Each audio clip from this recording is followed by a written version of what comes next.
Sí, vale, gracias. ¿Cómo es la...?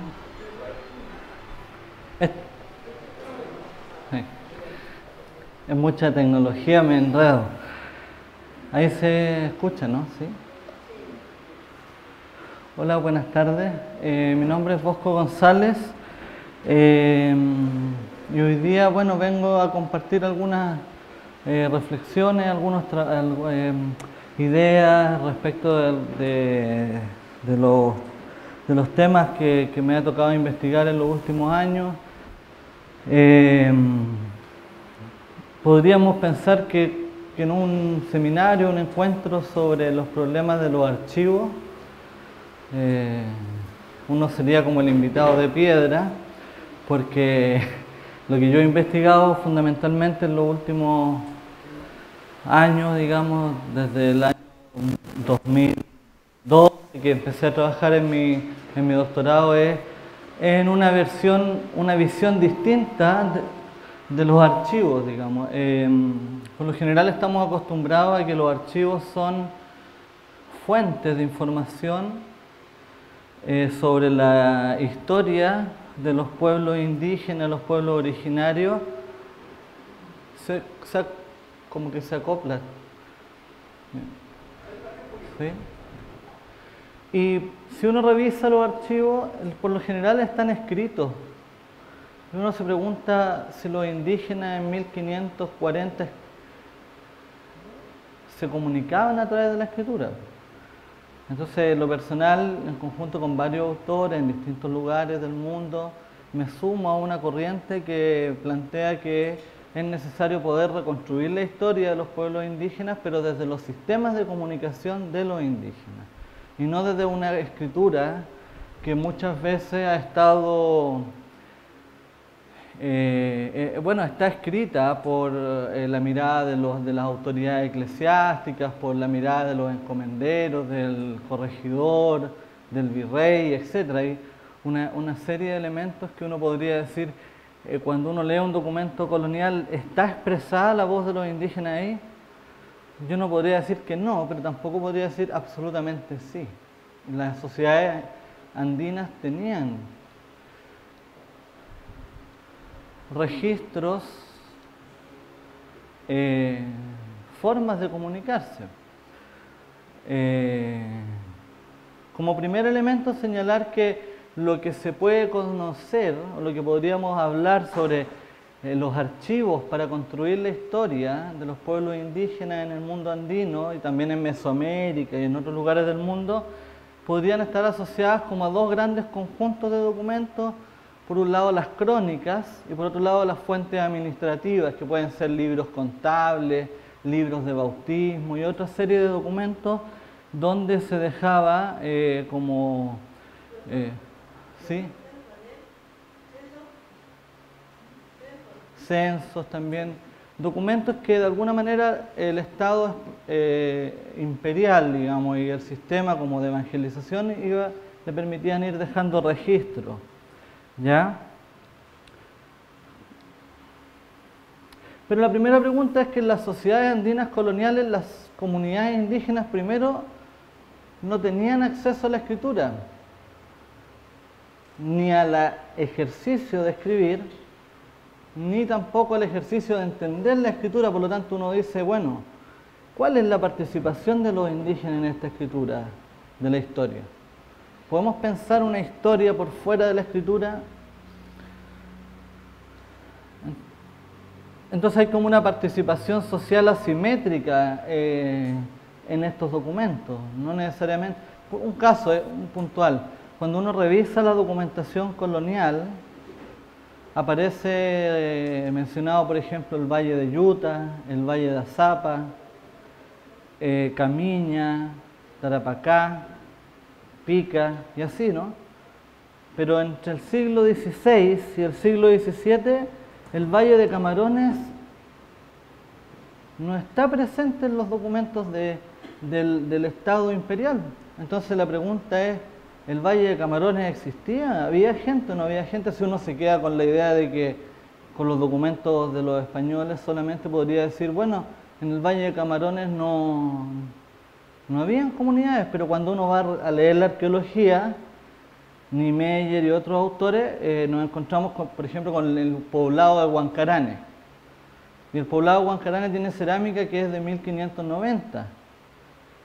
Entonces, en 1540 estuvo Lucas Martínez y habló de yuta, habló de azapa, camiña y no habló de camarones. Entonces, hay cerámica, pero en los escritos no está camarones. Entonces, un historiador tradicional dice, no, lo que no está escrito no existe. Entonces, la pregunta es, chuta, ¿cómo podemos contar una historia sobre los indígenas si nos basamos solamente en los registros que los españoles dejaron?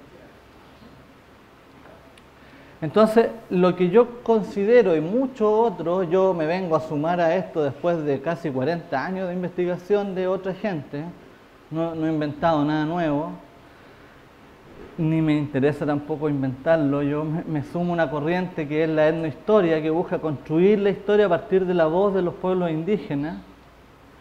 Hoy día podríamos decir la idea de la descolonización, es como desapegarnos un poquito de estos saberes occidentales para construir una historia que tenga como protagonista a los pueblos originarios.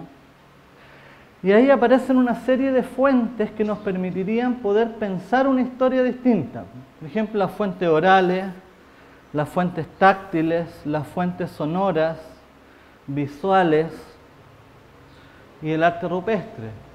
Queros, textiles, fiestas, existe una serie de elementos que uno de repente los pueblos lo viven, pero si uno lo mira como una fuente de informaciones puede ser capaz de construir una historia de una mirada un poco más democrática, ¿no? Por ejemplo, el caso de los quipus. ¿Ya?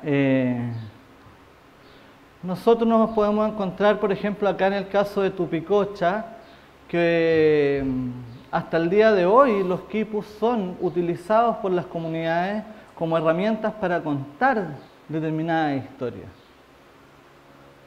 para también llevar la contabilidad respecto de algunos bienes económicos, ¿no? Y sabemos que en el periodo incaico y colonial también así lo era. Tupicocha en Perú. Aquí nos podemos encontrar con los que podríamos decir Quipucamayo, ¿no? De Tupicocha, que hasta el día de hoy, como les decía, desarrollan y sacan a relucir sus quipus y los utilizan.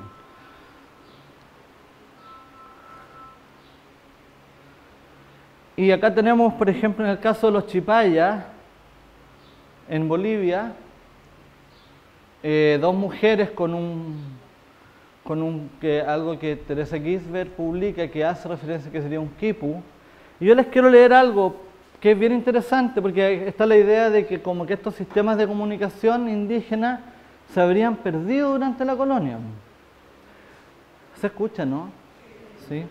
Entonces le dice un cura a un indígena, pues para que tu confesión sea buena y agrade a Dios, lo primero, hijo mío, has de pensar bien tus pecados y hacer quipu de ellos. O sea, en 1585 se le estaba señalando a un indígena que se confesara con un quipu. Como haces quipu cuando eres tan bocamayo, de lo que das, de lo que te deben, así haz quipu de lo que has hecho contra Dios, contra tu prójimo, y cuántas veces, si muchas o pocas, solo has de decir tus obras. Después de haberte pesado y hecho quipu de tus pecados por los 10 mandamientos, o como mejor supieres, has de pedir a Dios perdón, ¿no? Entonces tenemos la idea en 1580, estamos hablando finales del siglo XVI, de que el quipu seguía siendo un elemento que era incluso respetado por las autoridades españolas, eclesiásticas, como un mecanismo para comunicarse con los indígenas.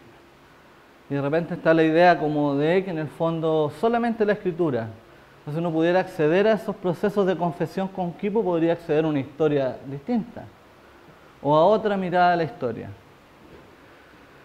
También tenemos la figura de los queros, que son otros sistemas de comunicación, que en el caso de lo que plantea José Luis Martínez, este quero, vaso quero, muestra un enfrentamiento histórico en el periodo inca entre los antis y los cusqueños. O sea, los queros también pueden ser sistemas de comunicación que nos reportan una cierta historicidad, no solamente del periodo colonial, sino prehispánico, digamos. Y el quero es un sistema de comunicación que no solamente tiene esta connotación narrativa, sino que podemos ver cómo Guamán Poma, por ejemplo, hace referencia en sus láminas, digamos, a la figura de los queros. Y acá podemos ver, por ejemplo, en los chulpas de Carangas, cómo, no sé si ven muy bien, acá hay dos orificios donde las comunidades depositan sus queros. Ya después hacen uso de ellos.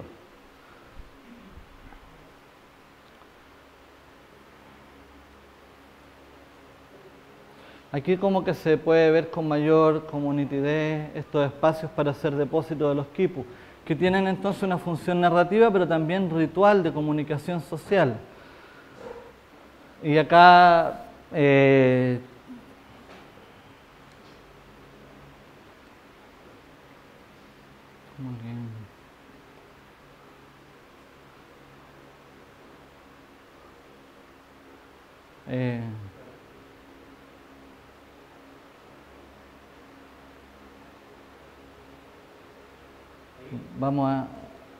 ahí entonces podemos ver cómo también acá en el caso de los chipayas, en el texto de Teresa Gisbert también se puede ver la utilización de los queros en los años 80. Son sistemas de comunicación prehispánicos que funcionaron durante la colonia y que siguieron funcionando y que podríamos pensar que siguen funcionando hasta la actualidad. Hay investigaciones que muestran cómo las comunidades hoy día en Perú, en Bolivia, siguen usando también el quero como un instrumento de comunicación entre ellos. También podemos pensar en la historia oral. Y yo aquí les quería como poner un relato de los chipayas sobre el origen de los incas. Y quizá ahí podríamos conversar un poquito porque los arqueólogos, los historiadores nos han dicho algo sobre cuál es el origen y sobre los incas, pero podríamos escuchar aquí a Martín Quispe, en los años 80, hace un relato sobre los incas. Y podríamos encontrarnos con que hay diferencias bastante grandes respecto a la interpretación oficial que puede haber de parte de la arqueología o que pudo haber de parte de las autoridades coloniales. Otro cuento también quiero contar, el cuento de los incas. Antiguamente los incas vivían en una población que era Cusco. Ahí vivían los incas y más después de varios años aparecieron los blancos, que es españoles. Después de ese pueblo, los incas se lucharon con los españoles y después ya hicieron una guerra los incas con los blancos y los incas se escaparon hacia el sur por el lado de Santiago de Chile y después le siguieron los españoles atrás de los incas para capturarle.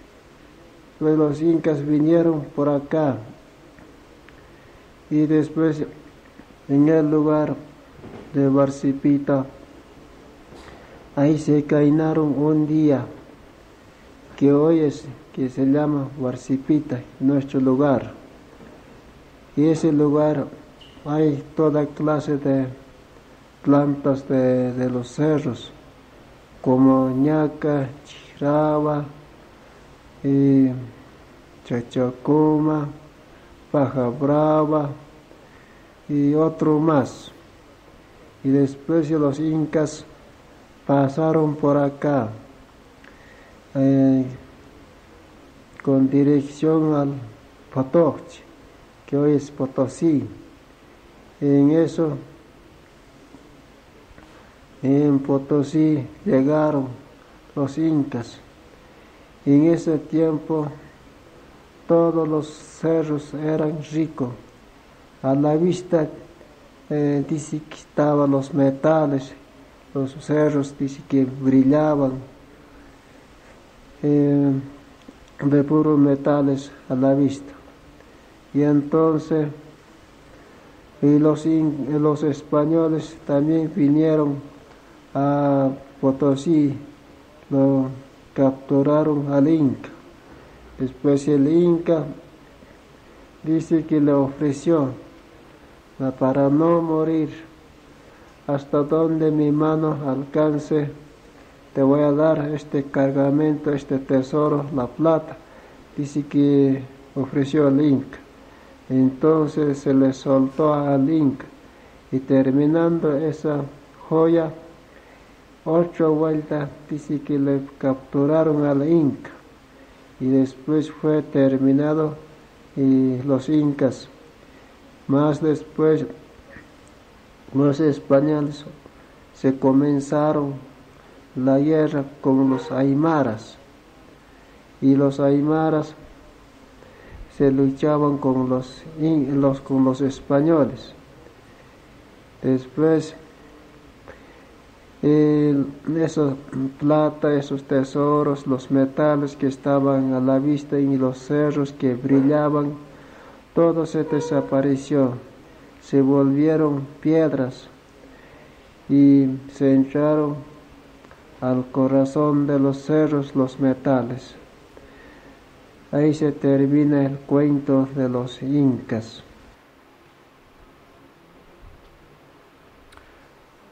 No sé si alguien quisiera comentar algo sobre esta historia que nos comenta Martín Quispe como de la historia de los incas, ¿no? Porque es como bien particular, aparece Potosí, Santiago de Chile, aparece la idea como de que los incas habrían entrado en una guerra con los aymaras, pero como en un periodo de tiempo como colonial, ¿no? Así como que dice que habrían llegado los españoles y aparece, claro, entonces como que se combinan varios elementos que uno podría decir que un historiador tradicional, así como muy serio, diría, oye, ¿qué me está diciendo este tipo? Me está mezclando Santiago de Chile con Potosí, con los españoles, pero quizá hay algo de razón en lo que nos está contando. No sé si alguien quisiera comentar un poquito este relato que nos da Martín Quispe sobre como la historia de los incas para los chipayas.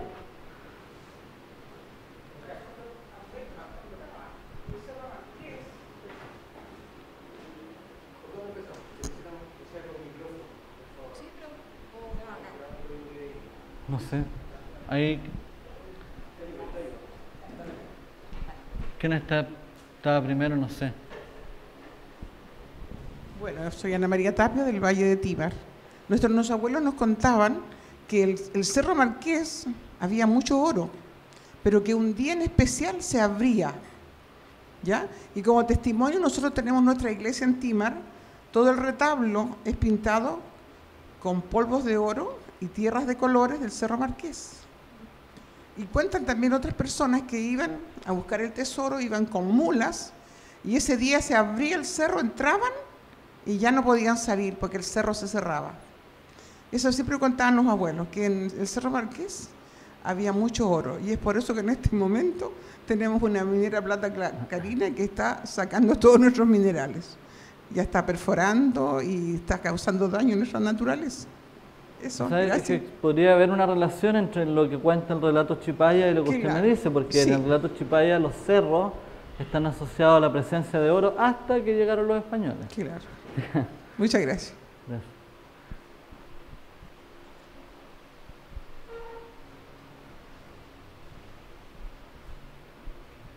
Yo tengo referencia que la pieza de metal no era plata, que era oro, según lo que yo he escuchado.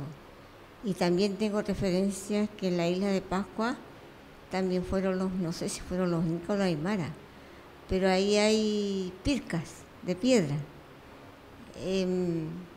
Y que ellos llegaron allá en sus embarcaciones, que que conocían mucho de astronomía, de corrientes de agua, etcétera, o sea, podían viajar hasta la isla de Pascua con los conocimientos que ellos tenían.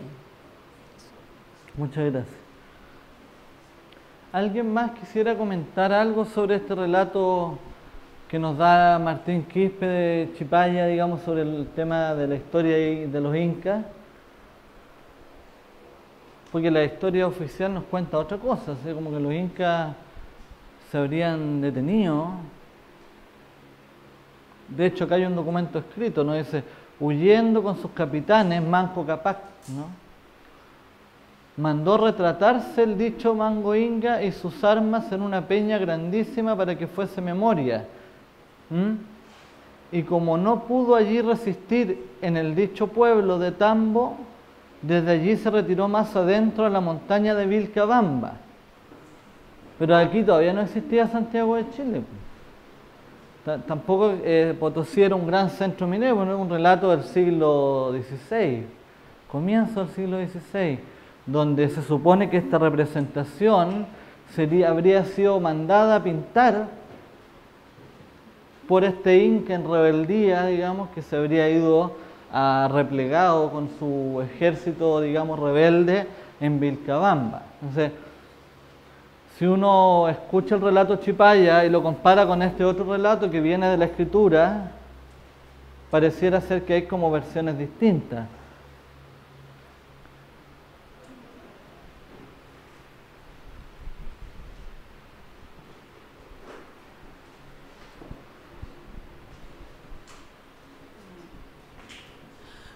Me cagaba por el micrófono, pero como sé que están grabando, lo voy a hacer. Yo no me voy a referir a la pregunta que tú acabas de hacer, pero sí me voy a referir a lo que está escrito ahí, donde dice durante la conquista. Yo creo que por agradecimiento a los pueblos, no hay que poner más conquista porque nunca fue conquista. Yo creo que ya es hora que saquemos eso desde los distintos estudios, desde la antropología, la sociología, de todos los estudios, porque nosotros sabemos que nunca fue una conquista. Eso está más que claro. Igual me llama la atención que a estas alturas de la vida todavía se siga pensando y se sigue estudiando desde la colonización, o sea, desde los archivos que escribieron los otros, que no éramos nosotros, ni nosotras. Entonces, yo pensaba que, o no me interioricé muy bien de la actividad de hoy día, yo pensé que íbamos a tocar el tema en relación a eso, a cómo vemos la historia, porque de partida, o sea, ya de partida la historia no la podemos ver desde las personas europeas que la escribieron, porque no es nuestra historia, no es nuestra. De partida ni siquiera nos reconocen como historia porque no teníamos escritura y nosotros sí teníamos forma de comunicarnos. Entonces, ¿por qué tenemos que guiar todo el estudio o todas nuestras referencias de lo que queremos hacer o escribir? Porque tenemos que escribir la historia de nuevo, deshacer la otra que está escrita, que no es la verdadera, escribirla de nuevo, y para escribir esa historia no podemos guiarlo por las cosas que ellos hicieron. Y yo te voy a dar un ejemplo bien sencillo. Mira, cuando ellos escriben de nosotros, escriben desde su perspectiva, desde lo que ellos veían y cómo nos veían, nosotros siempre fuimos el otro. Entonces yo pienso que en esta gran oportunidad que estamos todos aquí, que hay personas importantes en los pueblos, cuales a mí me han enseñado mucho y he aprendido mucho, y la misma fundación también, yo creo que ya es hora de que en nuestro lenguaje vayamos eliminando la palabra, por ejemplo, conquista, que así está escrita en la historia, lamentablemente, en la que escriben. Y yo, no sé, quizás sea algo muy personal o que soy muy extremista en esto, pero a mí me tiene cansada eso, me tiene cansada escuchar repetidamente la historia o que se dude de lo que los pueblos hicieron o dijeron, o que se dude de sus capacidades, o que se dude de que ellos no tenían forma de comunicarse, o ajeno que tuvieran no escritura, como haciendo la única, porque esos siguen siendo pensamientos europeos, de que la historia se escribe solamente con un lápiz, y los dibujos que tú lo acabas de decir, los quiero que las transmisiones orales que... Y por último, todos sabemos, ajeno que las personas sean religiosas acá, que estemos por la ruta de las misiones, sabemos que la iglesia tuvo parte en eso también. Y en esos escritos siempre van a borrar lo que era indígena, obvio que no lo van a poner, porque ningún escrito dice, no hablan de sus dioses como eran, hablan de esas bestias, de esos animales, de esos sin alma, incluyendo indígenas y negros, sin alma, que no saben, que no tienen derecho a vivir porque están sin alma, porque no conocen a Cristo, no conocen al Dios de ellos, y la Pachamama y las otras creencias que... Entonces eso a mí me molesta, y lo voy a decir siempre. Yo pienso que ya es hora de que como pueblo, ya sea tribal o pueblos preexistentes, empecemos nosotros mismos a exigir el cambio de las palabras en todas las posturas que tenemos. Sé que no es culpa tuya porque así viene, pero empecemos a sacarla porque nos seguimos convenciendo, vamos a seguir también lo que fue la conquista y nunca lo fue. Hasta ahora sufrimos las consecuencias de eso, de la masacre que hicieron con nosotros. Y la última pregunta que yo quería hacer en general a todos, ¿en qué posición estamos cuando vamos a hablar de la historia? ¿Estamos en el barco o en la carabela o estamos en la playa? ¿A dónde estamos? Porque a veces nos quedamos en el barco, no en la playa, ajeno al color que tengamos, o que tengamos no rasgos indígenas. ¿En qué posición estamos cuando vamos a hablar de la historia? Porque al hablar se nota en qué posición está la persona, si todavía está en el barco o está en la playa. ¿Está dónde? Si está en el barco, en las carabelas, o está en la playa, po. Si es el indígena, el preexistente, o el que viene en el barco. Porque ajeno al color que tenga la persona, si está en la playa, ya se sabe lo que va a defender y de dónde va a hablar. Entonces yo pienso que, porque igual a mí me molesta, yo pienso que ya es hora, ya es momento de que nos dejemos de hablar desde ese punto y empezar desde el punto nuestro, porque la historia no lo digo solamente yo, lo dice también Enrique Duce, lo dice la Cusicanqui, lo dice Grofaguer, lo dice Buenaventura de Santos, o sea, lo están diciendo mucho y tú lo sabes, de que la historia hay que escribirla de nuevo. Eso nomás, y disculpen que me haya extendido, porque si no me callan yo sigo, po. Bueno, yo le encuentro toda la razón. De hecho, creo que no nos estamos escuchando mucho, porque una de las cosas que motiva la presentación que estoy haciendo es básicamente lo que usted dice. Yo no sé si estoy en la carabela o en la playa. Yo creo que no estoy en ninguno de los dos lados, porque sería muy ambicioso de mi parte, como muchos teóricos decoloniales dicen, no, yo estoy en la playa, pero están sentados en un escritorio de una universidad norteamericana diciendo que están con los indígenas, pero están en Europa, en Estados Unidos, muy cómodamente hablando sobre estos temas. Entonces yo creo que tiene más matices, ¿no? Lo que yo estoy tratando de hacer es contribuir a una lectura de la historia, comillas, que yo creo que no es nuestra historia, ni tampoco la historia de los pueblos, sino que más bien es una historia que se va construyendo en la medida que vamos incorporando nuevos relatos y nuevos sistemas de comunicación. Lo que yo quiero un poquito señalar acá es que la escritura no es la única fuente. Ahora, cuando aquí dice conquista, cuando en los documentos escritos de la colonia dice conquista, yo tampoco puedo alterar los documentos. Lo que sí puedo decir es ponerlo en cuestión, o decir que lo que señalaban no era tan así. Por ejemplo, no sé, por decir Juan de Matienzo, cuando dice que los indígenas, los incas eran unos melancólicos que no tenían capacidad de trabajo, yo pesco una imagen del Cusco y digo, bueno, ¿tenían o no tenían capacidad? Evidentemente se desploma esa visión que tenía Matienzo respecto de los incas.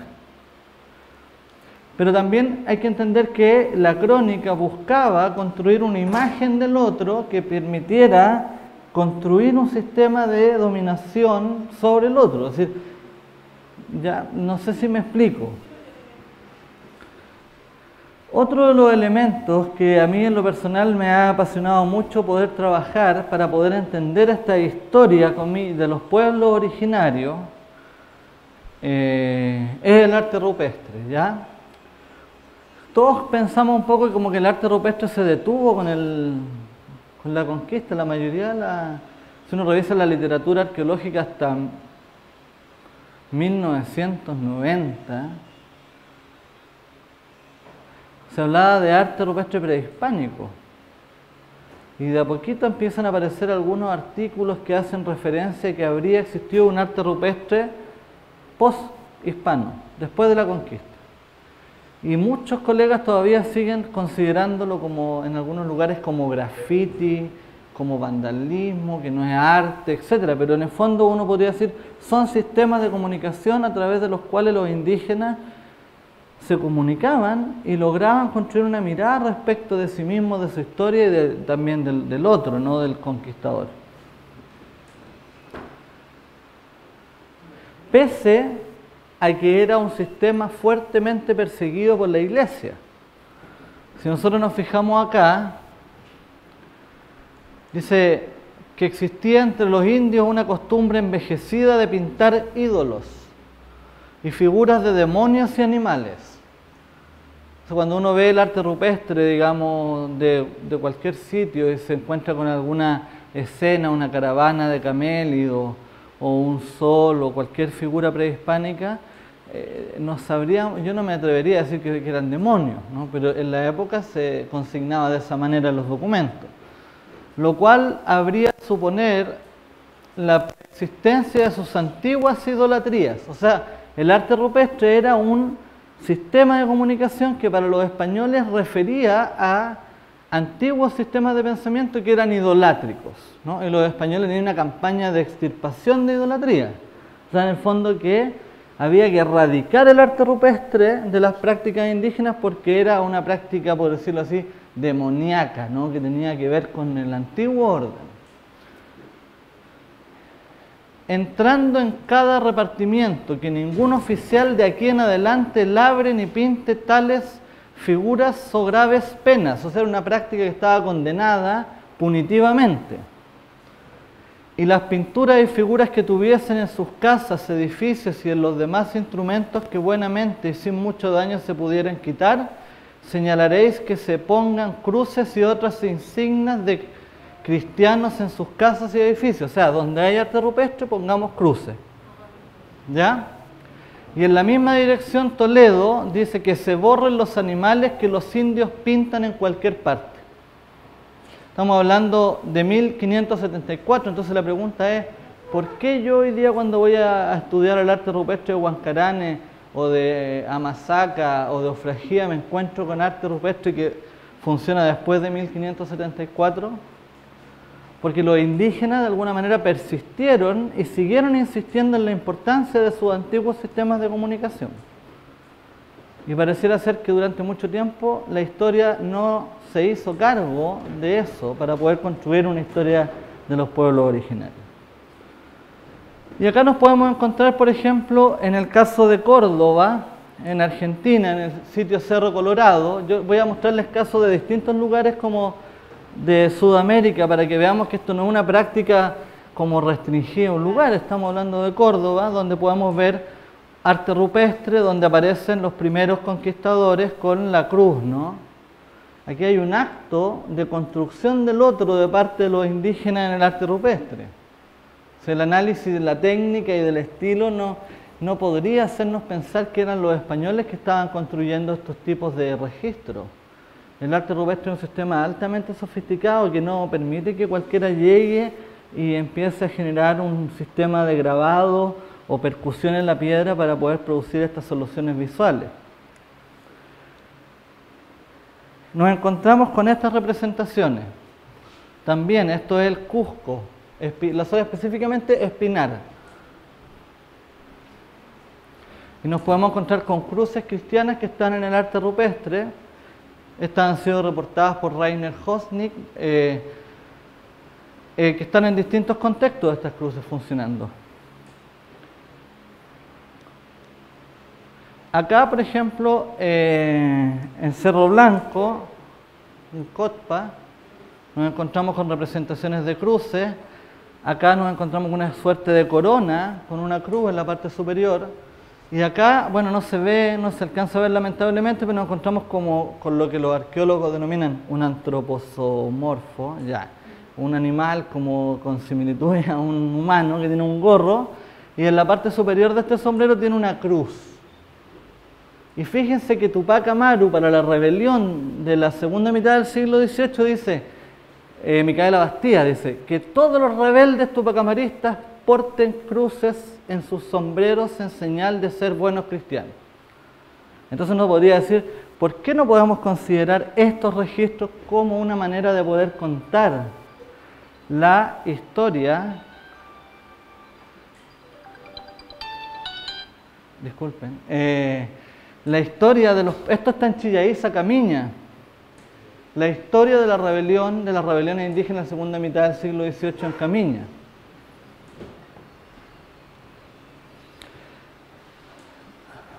Ay. De nuevo se nos...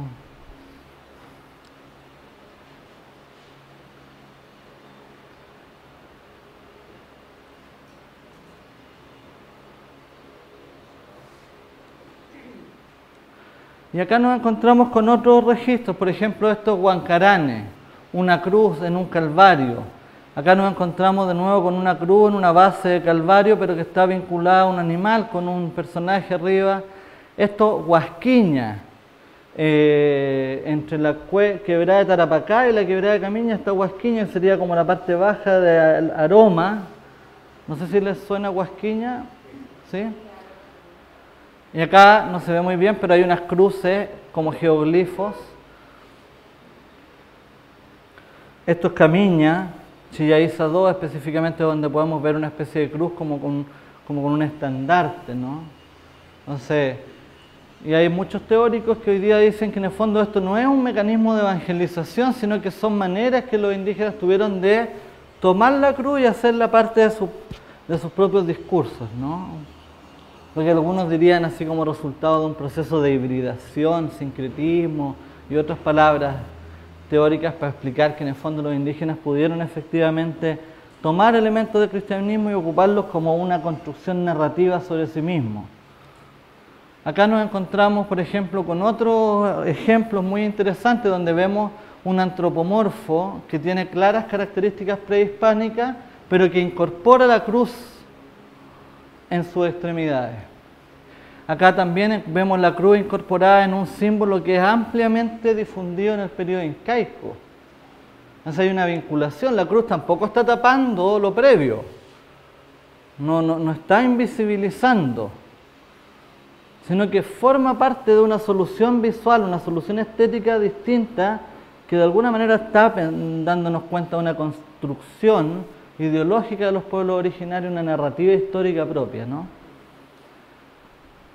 Y también nos encontramos con el arte rupestre, con el desarrollo de soluciones visuales que dan cuenta de acontecimientos históricos. Por ejemplo, este es el Humahuaca, en el noroeste argentino. Aquí, ¿qué es lo que se ve? Aquí hay un personaje con un arma enfrentándose con un indígena con un arco y una flecha. Aquí nos vemos en Angostura de Chiza, que es una quebradita chica que está entre Camarones y el Valle de Chiza, con un personaje español portando un arma. Aquí nos encontramos con imágenes que están asociadas a las rebeliones indígenas de la segunda mitad del siglo XVIII. Acá también. Incluso ahí van algunos soldados como tocando instrumentos asociados, digamos, a la guerra. En el Alto Loa nos encontramos con representaciones también de jinetes, también acá en Humahuaca, en el noroeste argentino, y en Cerro Colorado, en Córdoba. Entonces vemos que el arte rupestre pareciera que siguió funcionando en el área andina. No se detuvo pese a estos mandamientos, estos dictámenes, digamos, del virreinato, ya sea de La Plata o del Perú. Aquí podemos ver otro tipo de representaciones en el arte rupestre que son, por ejemplo, estos huancaranes. Y aquí podemos ver cómo una caravana de llamos prehispánica se le incorpora un antropomorfo con una cruz. Pero la pregunta es, ¿la cruz y el antropomorfo como que interviene la caravana prehispánica? Efectivamente, a mí me da la impresión de que no, sino que se acopla a esta figura prehispánica que ya existe, no la interrumpe. Personaje antropomorfo con sombreros coloniales como aquellos que Guamán Poma señala en su Crónica del Buen Gobierno. Otros personajes, Bolivia, Chirapaca, donde algunos autores dicen que estaría haciendo relación con la representación de un baile de morenada. Freddy Taboada dice que está relacionado, él lo relaciona con esta imagen. Hay otra representación de personajes históricos. Y también en el arte rupestre de la colonia nos encontramos con escritura. Esto también es el valle de Chiza, entre Camarones y Chiza, Angostura de Chiza. Esto es Pinar en el Cusco. Esto es Huancarane, aquí en Camarones.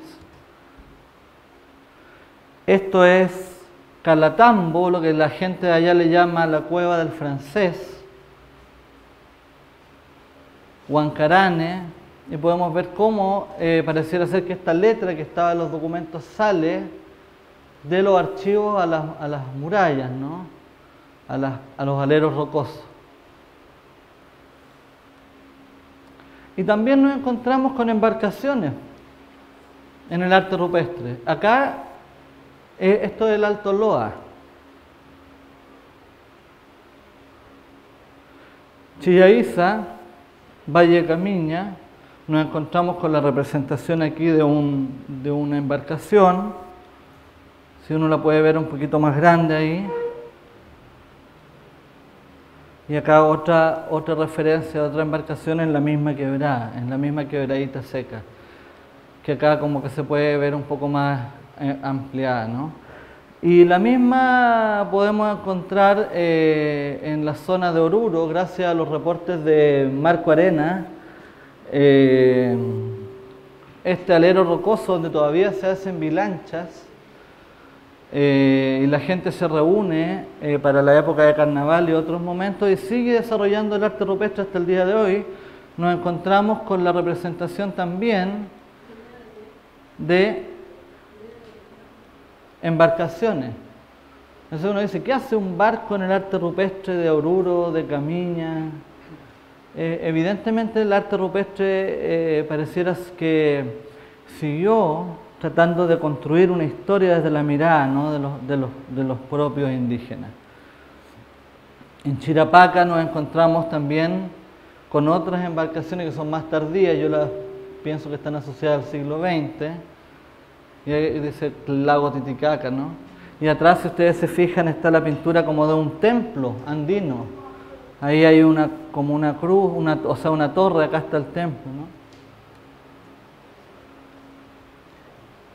Y también lo podemos encontrar asociado al siglo XIX, en el caso de Zavalla, acá en esta pintura mural, podemos ver cómo las representaciones también están pintadas. Aquí hay una discusión si esto es pintura mural o pintura rupestre.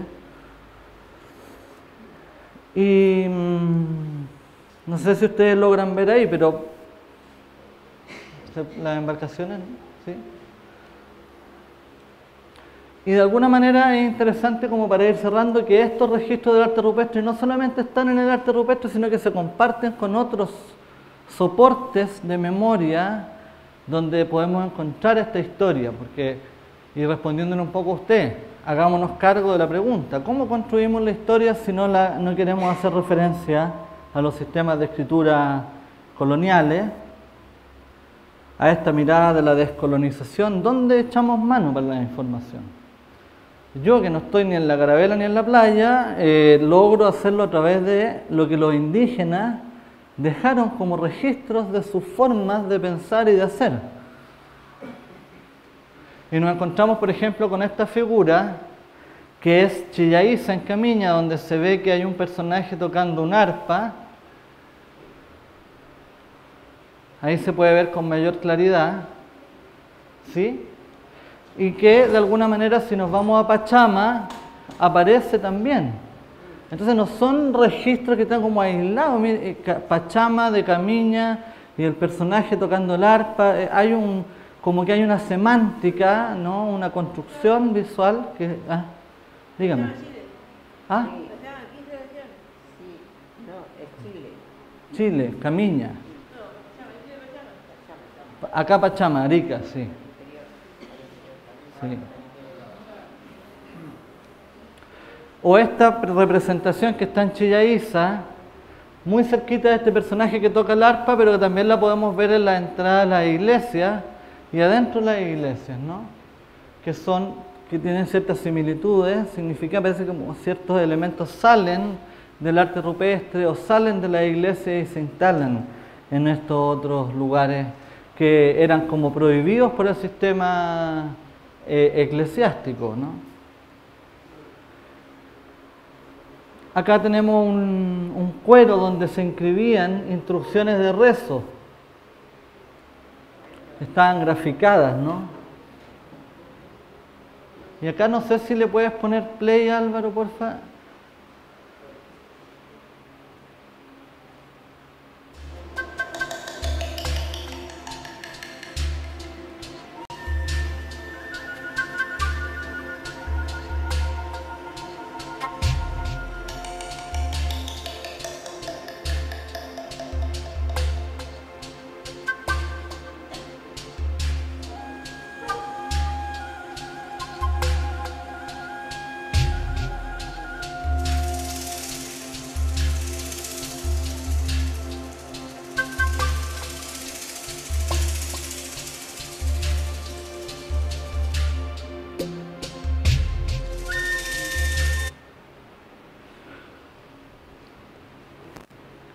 Si ustedes se fijan, ese libro de rezo tenía elementos que también están presentes en el arte rupestre.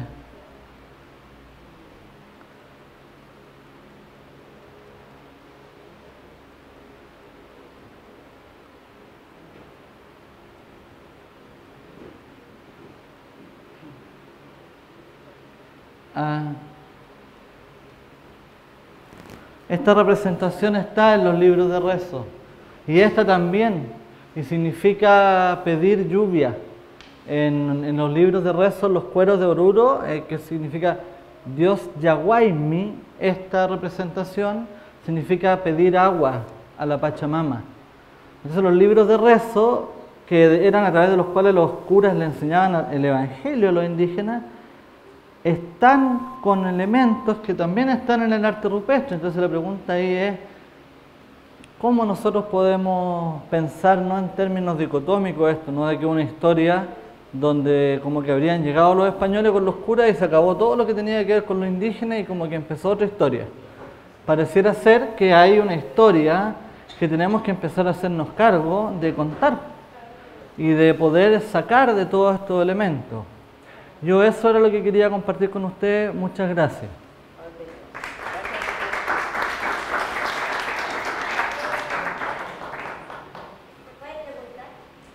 Sí, claro. No sé, hay los que coordinan los tiempos me ven.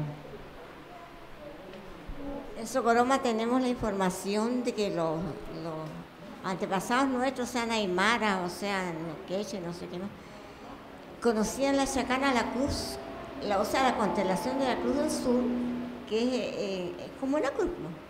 Usted sabe, una estrella acá, otra acá, otra acá, otra acá. Ellos la conocían como astronomía, porque según la Cruz del Sur les indicaba la dirección que llevaban. O cuando viajaban y aparecía la Cruz del Sur, sabían que para allá estaba el sur. Entonces, para ellos no era un elemento religioso, sino que astronómico, podríamos decir. Y ellos la usaron después. Bueno, después llegaron los españoles y trajeron su cruz, que significaba otra cosa totalmente distinta. Además, quiero hacer destacar que los españoles estaban viviendo en ese tiempo los oscuros periodos de la Inquisición, o sea que estaban muchísimo más atrasados, mientras los incas sabían trepanar el cráneo, hacían operaciones al cráneo. Se han encontrado en el Perú personas operadas del cráneo poniéndole una cáscara de zapallo, acá en el hueco que habían tenido, ¿no? Y los incas nunca entendieron esto porque ellos estaban, como digo, en un periodo mucho más atrasado. Estaban en la Inquisición, los incas tenían una cultura bellísima, muy avanzada, y ellos la quisieron destruir.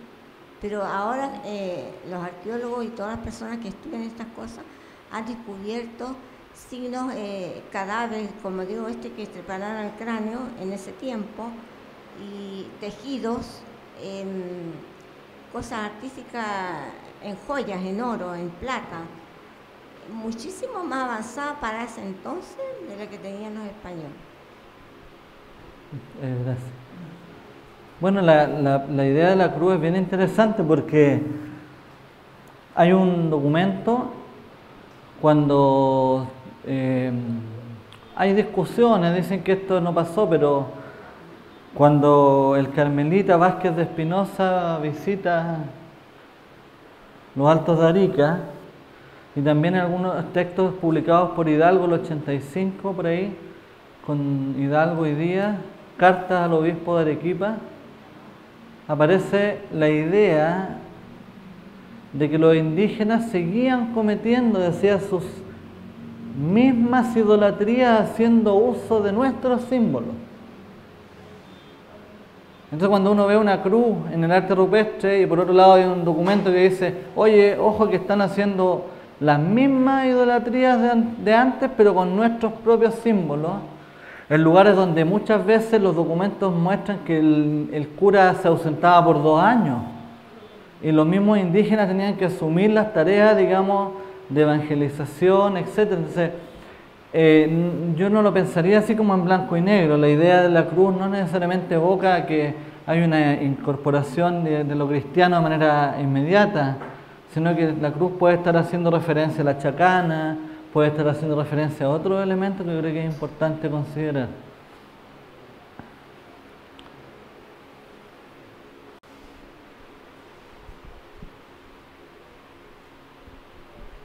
Aló. Voy a referirme a 2 temas que dice, los indígenas eran melancólicos y no tenían capacidad de trabajo. Matienzo. Esto, lo que voy a decir, lo refrendo con responsabilidad. Los pueblos originarios siempre vivieron la inter y multiculturalidad. Desde que llegaron los europeos, se impuso la monocultura, una sola cultura.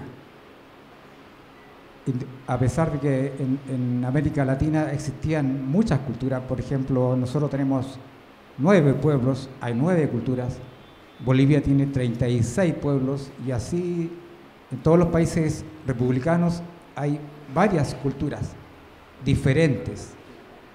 Obviamente que las culturas tampoco son cerradas. Las culturas comparten, por ejemplo, la lengua, lo que se llama términos prestados o asociados. Entonces, desde la colonia se intenta borrar todo lo que es indígena, o todo lo que es originario. La película La Misión, que se vio hace como 20 años, muestra un fragmento donde a los indígenas se les lleva a Europa como animales exóticos. Y si nosotros vemos, la Fundación también trajo hace como 7 años atrás una película que se llama La Ruta de la Sal, donde eso refleja parte de las culturas originarias. ¿A dónde vamos? Hoy en día, a pesar de toda esta imposición de la colonia, para algunos es matanza también, intentaron por todos los medios aniquilar a los indígenas y apoderarse de sus tierras, territorios y todo el medio ambiente, hábitat de aquí de América. ¿Ya?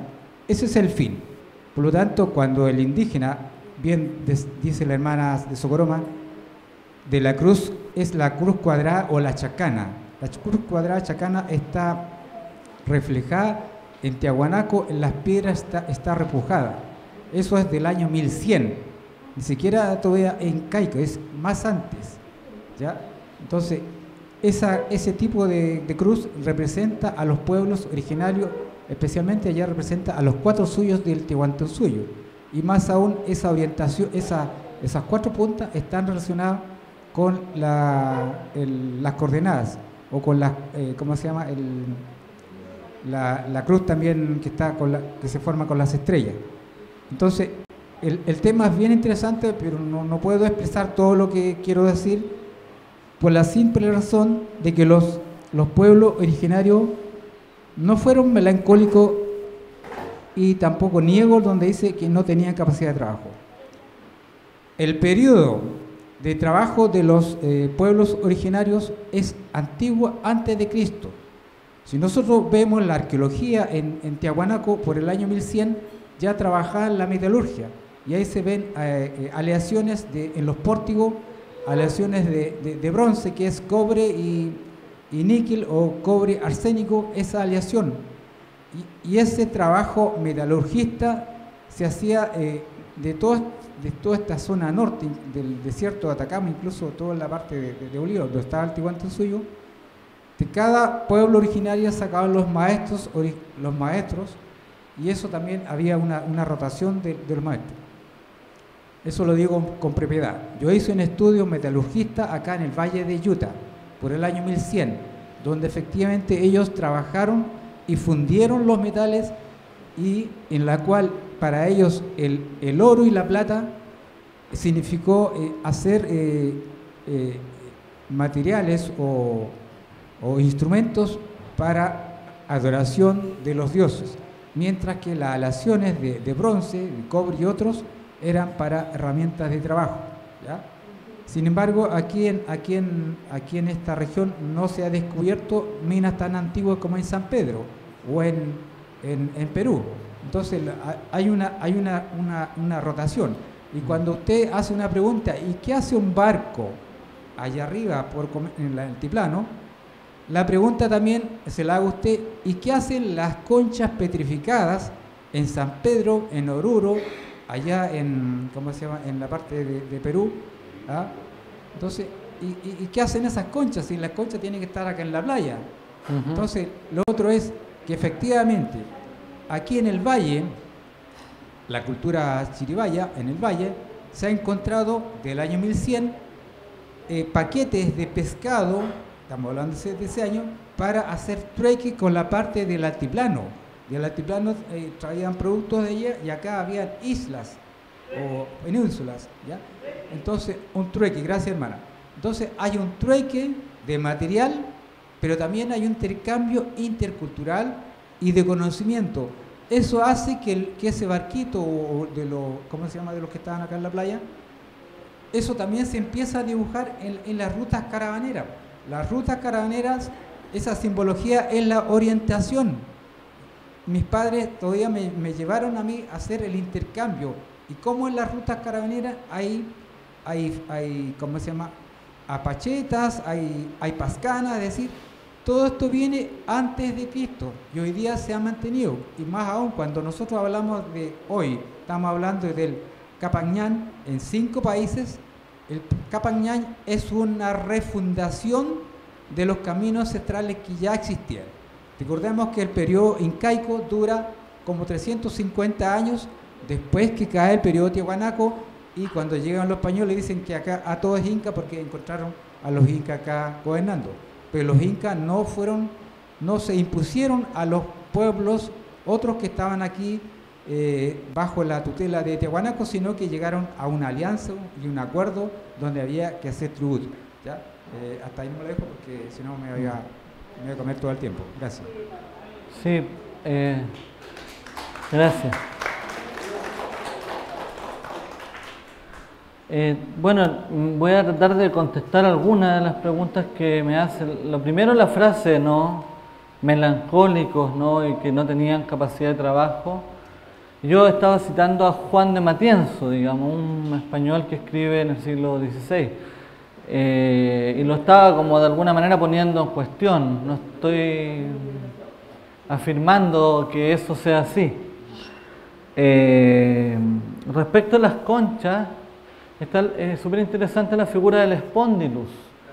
Este año en Barroca justamente discutimos una presentación que me tocó hacer sobre el tema del mar, la presencia del mar en el mundo andino, ¿no? Y ahí discutíamos y se mostraron algunas evidencias sobre la presencia de conchas en altas cumbres, en espacios, digamos, de lo que hoy día los occidentales pueden llamar sacrificio, que quizá en esa época no es la mejor palabra para designar ese tipo de actividades sociales.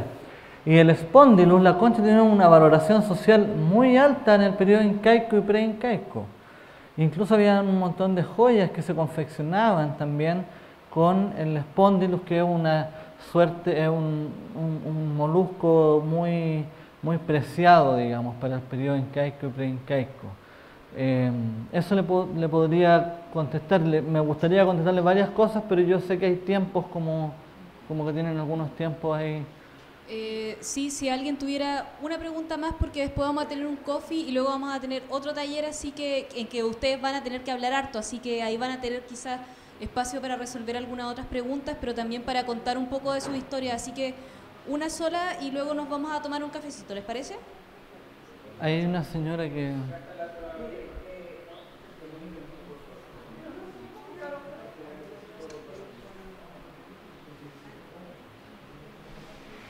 El asunto de las conchas que se encuentren en la cordillera o en la precordillera, yo siempre lo he atribuido a la formación, que pertenece a la formación de la tierra cuando todo era mar, o sea, cuando todo era agua y tierra, antes de la formación de los continentes y de los mares. Yo lo atribuyo a eso. También. Por supuesto, esto ha sido parte del planeta Tierra, por lo tanto está incluido en la formación de los mares y los continentes, cuando se separaron los continentes, cuando se formaron los mares. Claro, es una respuesta que me parece correcta, pero tiene que ver con una dimensión más geológica.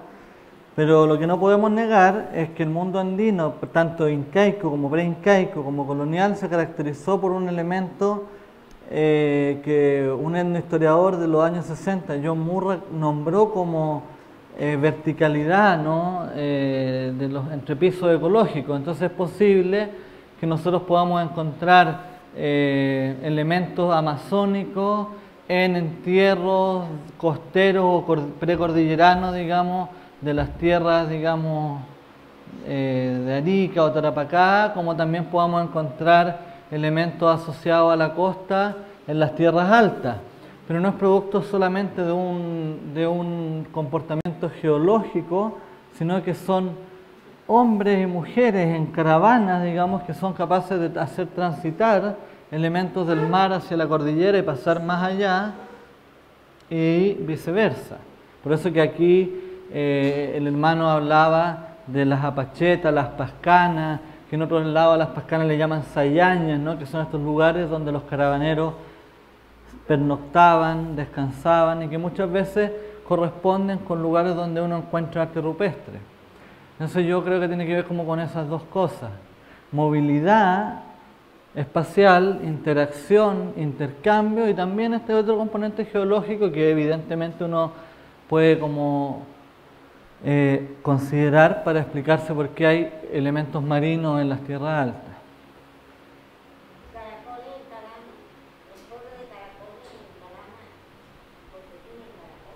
¿Por qué tiene caracoles? La verdad ahí me declaro ignorante respecto de por qué el pueblo de Caracoles en Calama tiene caracoles, pero la verdad es que no me gusta inventar, no le podría ahí decir. No sé si... Bueno, muchas gracias por haberme escuchado. Sí.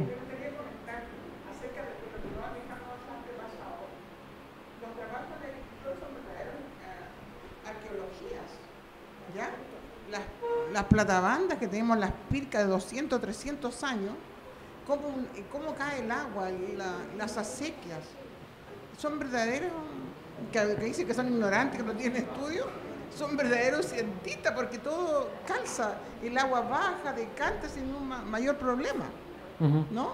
Sobre todo los que vivimos en quebrada, toda nuestra tierra es en terraza, y esas pircas son milenarias, y todavía seguimos nosotros con eso. Claro, de repente cuando hay aluviones hay que reparar, pero uno ve el trabajo que nos han dejado, hermoso, sí. Verdadera ciencia.